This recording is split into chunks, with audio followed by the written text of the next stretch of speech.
అధ్యక్ష, మొదటి ప్రశ్నకు లేదండి.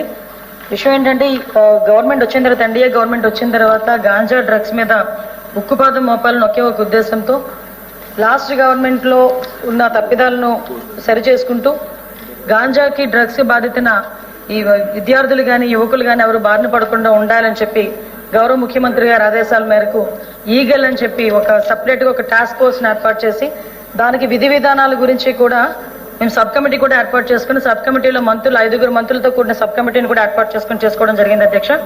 దీనివల్ల సుమారుగా చాలా చోట్ల గంజాయి సాగు అనేది తగ్గింది.